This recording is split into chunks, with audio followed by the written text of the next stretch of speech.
What's up, guys? Welcome back to the channel. Welcome back to another video. If you're stopping by the channel for the first time, please consider subscribing to my channel.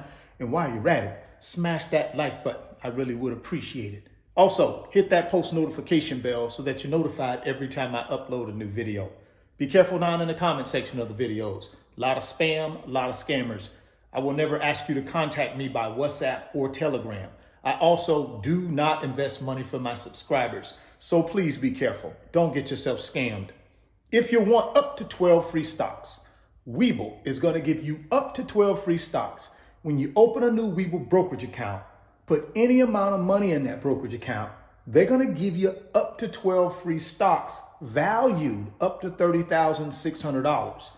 There's a link down in the description box of the video. Click on that Webull link.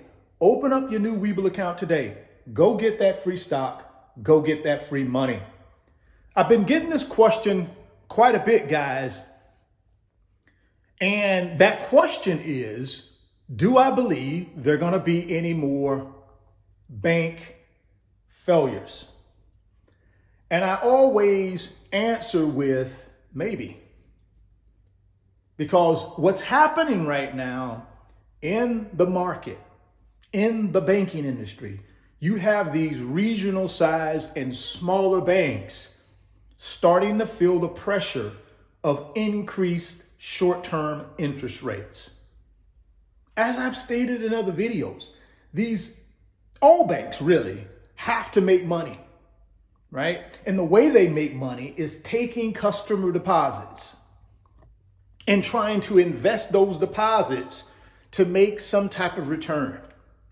With the smaller banks, since they don't have as many ways to make money like the larger banks, they have to really take their customer deposits and really get creative in order to create ways to make money.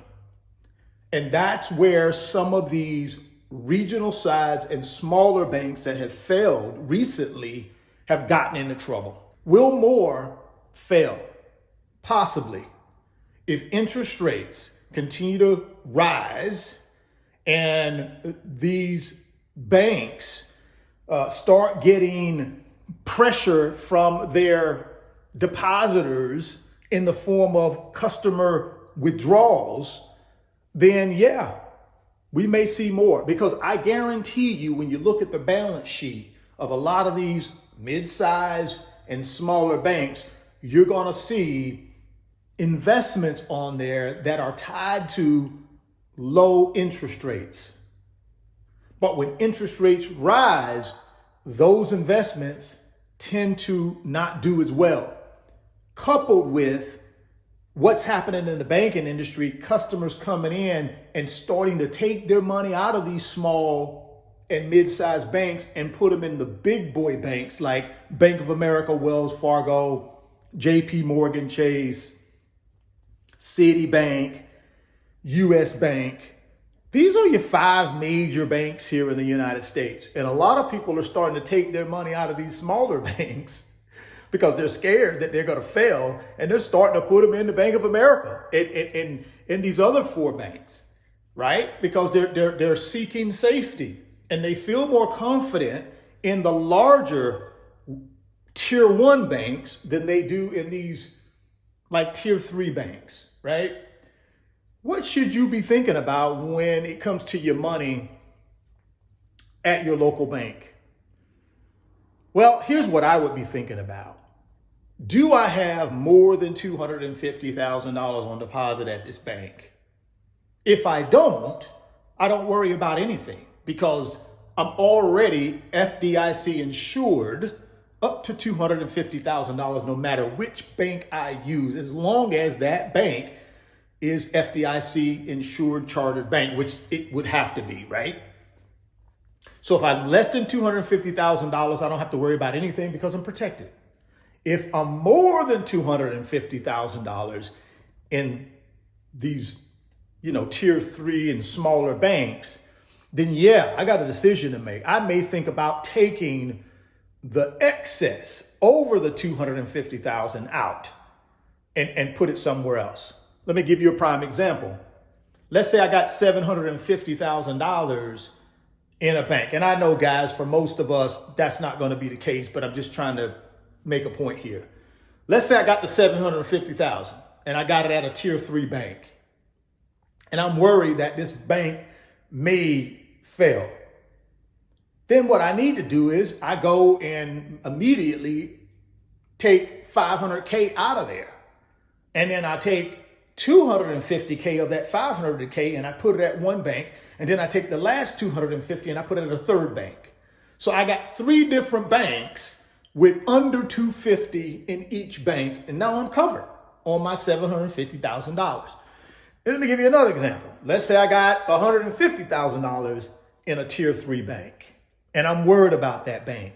Hey, there's nothing wrong with you taking your $150,000 out of that tier 3 bank and put it in a tier 1 bank like Bank of America, Wells Fargo, Citibank, JP Morgan Chase, US Bank. Go to a tier 1 bank. So just because you're under the 250, if it's keeping you up at night and you can't sleep, guys, hey, I'm not telling you to leave your local bank, but I'm telling you if it's bothering you and you're not comfortable with the tier 3 bank or smaller, then go open an account at a tier 1 bank and take the majority of your savings and put it there.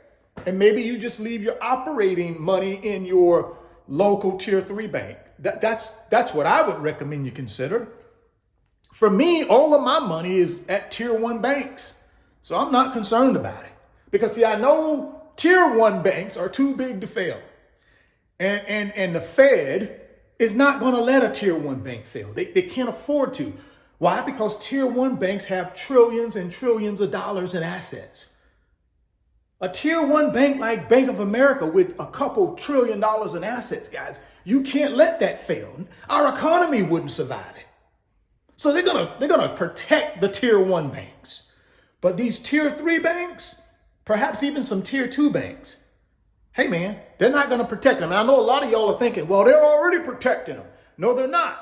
What the Fed has done for First Republic, well, First Republic hadn't quite failed yet. It's in a little bit of trouble, but it hadn't failed yet. So let's talk about Signature Bank and Silicon Valley Bank. Those are the two, right? That they had to come in and say, well, okay, all of the depositors, we're going to cover you. But the shareholders and investors, we're not bailing you out. So the government came in and said, we're going to protect depositors. They're not protecting anything else that's going on with that bank. They're not backstopping and saying, okay, if you purchase this bank, we're going to take all the toxic loans and things like that. They're not doing that like they did back in 2008. But in 2008, you got to understand, you had tier 1 banks on the brink of failure. Does anybody remember Wachovia Bank, who was purchased by Wells Fargo? Wachovia Bank was a tier 1 bank. And it was very close to failing, guys. Wells Fargo came in at the 23rd hour and bought the entire bank and saved the day. But that was backstopped by the federal government. The federal government basically said, okay, Wells Fargo, you go in there and we got you backstopped. You will not take on any toxic loans, but we need you to buy the bank in an entirety. So they bought the whole bank. So therefore, customers, shareholders, employees were all saved in that scenario. That's not the scenario today, though, for tier 2 or tier 3 banks or smaller. These guys are not going to be saved like that. The customers might be saved because they're going to cover their deposits, but they're not going to save the whole bank. But all I can tell you, man, is if you're concerned about bank failures, personally, I would move my money to a tier 1 bank because I know they're too big to fail and the government's not going to let them fail, period. Can't do it. Right? Just like they couldn't do it in 2008, they're not going to do it now. Think about what's going on in Europe with Credit Suisse. It's another one. That's a too big to fail bank. They're not going to let it fail. That's why you see this $54 billion backstop from, Swiss National Bank, which is basically the Fed over there in Switzerland, right? They're backstopping them. Why? Because they're too big to fail. Just too big to fail, guys, right? So think about where you got your money at. Think about how much money you got there. And then think about, if I'm not sleeping well at night and I'm anxious and I'm stressed, then you may want to move your money to a tier 1 bank. I'm not telling you to do that, guys. I'm just telling you, you may want to think about that if it's going to help you sleep better at night. I don't think as a whole the banking industry is in trouble. I don't believe that. I believe you got a couple tier 3 and smaller banks who were out there making aggressive investments because they had to make money, right? Banks are in business to make money. So they're going to take customer deposits and do what they need to do in order to try to make money. And they just got in trouble. When interest rates start rising, they got in trouble.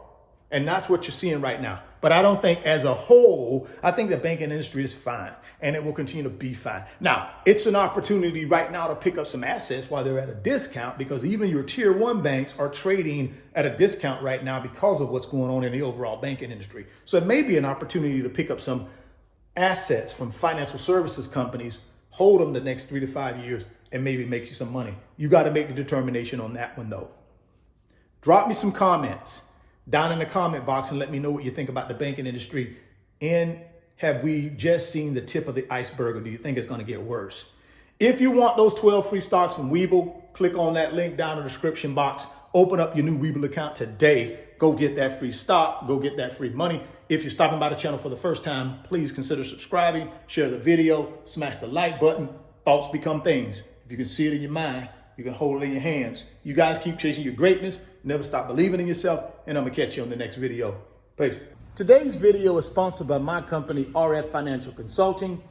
And in my company, I work with individuals just like you through financial mentoring and coaching sessions. And in those 1-hour sessions, we talk about strategies to help you get to your financial freedom, whether it be through real estate investing, stock market investing, creating additional streams of income, credit card arbitrage, or starting and growing a business. If that's something that you might be interested in, there's an email address in the description box of the video. Send me an email and let's discuss if I'm the right fit for you.